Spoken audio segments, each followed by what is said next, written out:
what would you say? Maybe give us three things that you think to yourself, okay, there's three strategies I can do to deal with my stress. Oh, absolutely. I can give you three easy ones. The first one is processing.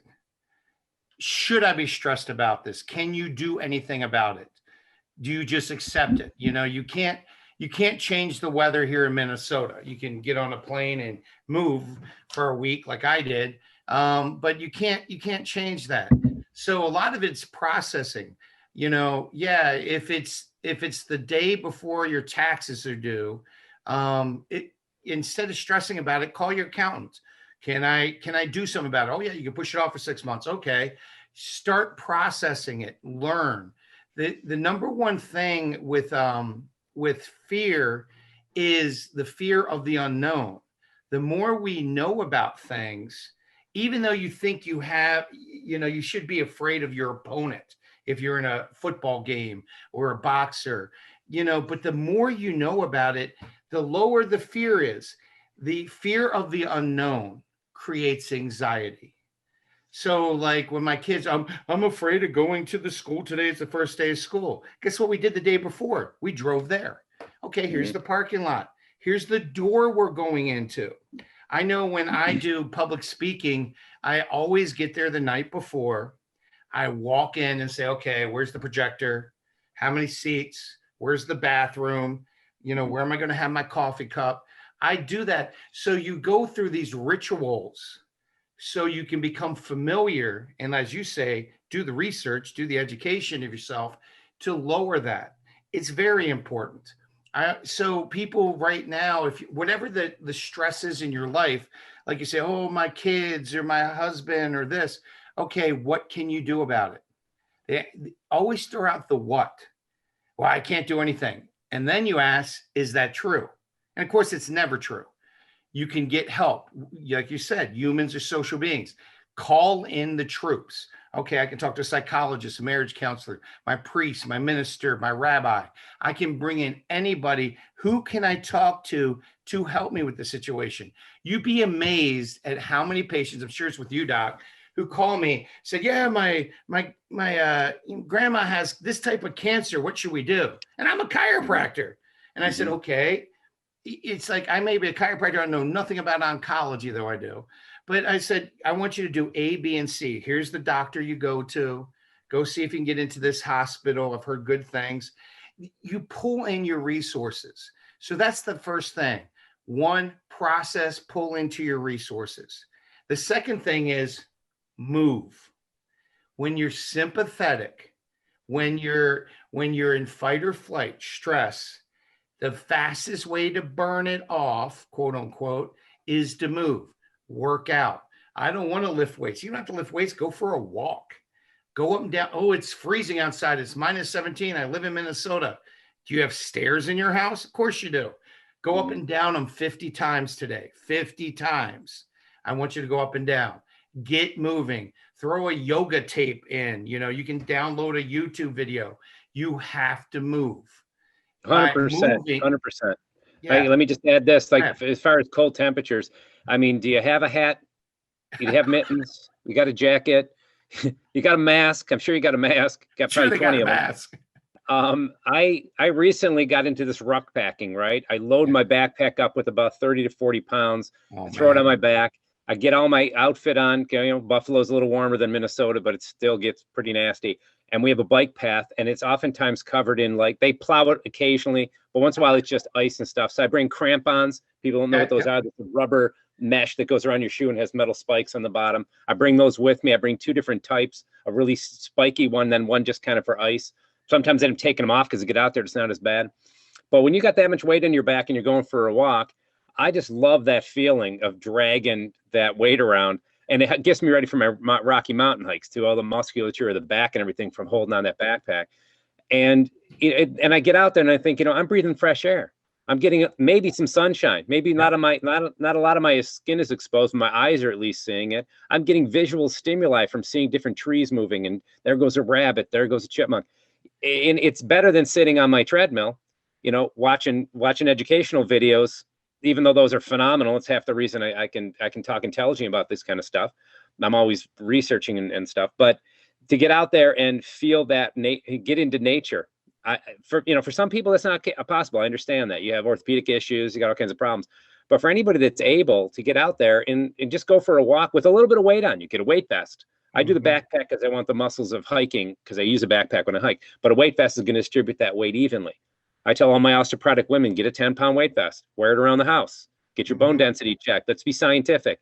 Take your supplements, eat calcium-rich vegetables, wear your weight vest, and let's do another bone densitometry in 6 months and see if it happens. And when someone gets their bone density more dense, I'm sure you've done this, women celebrate this and have so much joy because they've been sold that, okay, you're getting old, you're starting to turn to sand, you're going to dust, and you're going to burp, and you're going to break a hip, and there's not a lot you can do. So here's your Fosamax, here's your Beniva, whatever. Yeah. And the truth is, okay, these drugs, do they dense? That's not my area. Fine. But what can I do? Give them the natural answer, which is to do that.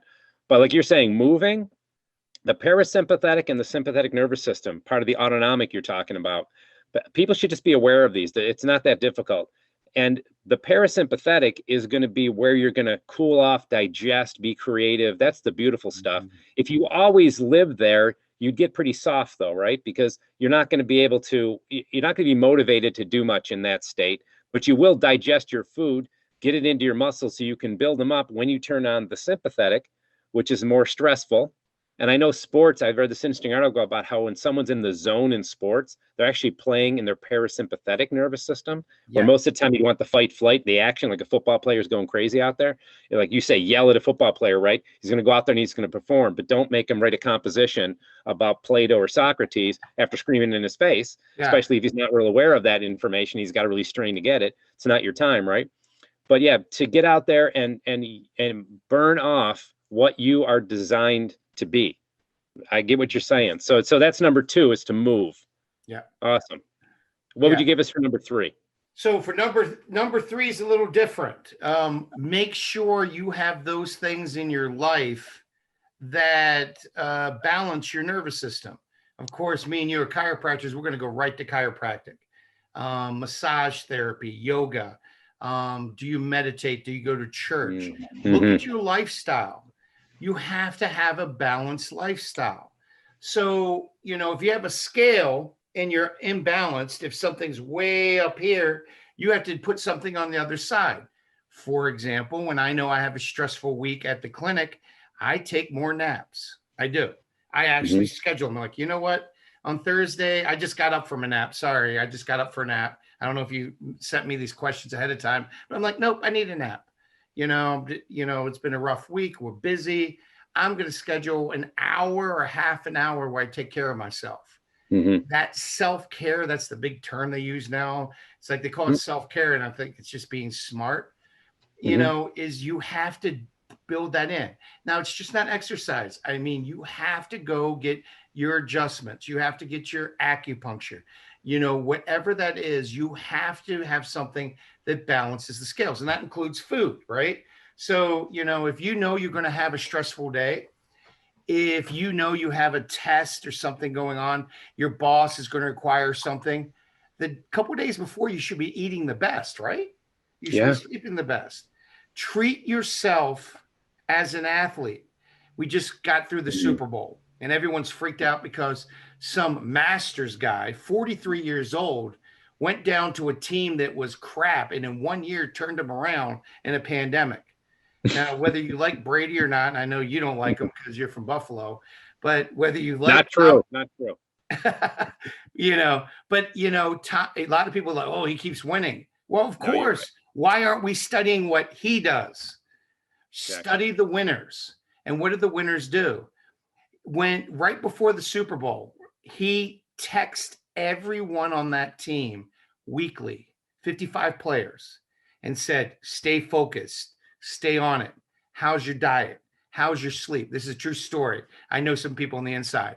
And he would text them and say, what are you eating this week? I know we're down here, but make sure you're eating your good food, because you go off and have all that seafood and pasta. If that's not your normal diet, you better be careful.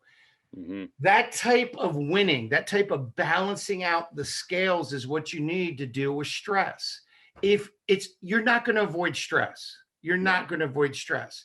If you know that, you're going to a wedding or a family event, Thanksgiving, where you're going to have some relational stress, then prepare yourself. Don't drink beer and eat Twinkies right beforehand, because your brain is not going to be equipped to deal with what's going on. Prepare yourself. It's all about preparation. And if there's less gas in the gas tank, here's the cool thing. It's choice. Drive to the gas station and put gas when it's on E. There's a little idiot light that says low fuel.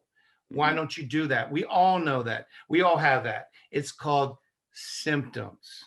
When I'm tired, I don't feel good. And if I'm grumpy, you're an adult. Stop. Okay, Fred, why are you grumpy? Oh, all right. Well, I got the back pain. Well, we're working on that. Why am I grumpy? Oh, wow. I went from 88 degrees and sunny, beautiful paradise to, being in Minnesota, minus 20. I went from nobody talking about the pandemic to, the world's going to end, all in a 3-hour plane trip. Amazing. So I'm saying, okay, what do I need? All right, I'm going to up some B vitamins, actually up my B complex. I'm going to need a little more sleep and, a little more water. I was drinking coffee there, but I'm like, that's only my third cup. I usually drink 2 or 3 cups a day in the morning. I only have 1 or 2 in the morning. Why? I cut down that caffeine because I know that I'm under stress. I don't have the extra margin in my body. So I guess the third thing would be balancing out the scales, that self-awareness of where you are. You got to know where you are. If we were playing Monopoly, right? If we were playing Monopoly, you would know if you're on Atlantic Avenue or if you're on, Baltic or wherever. You would know where you are. Or if you're on Go to Jail, you would know where your piece is. Here's the amazing thing.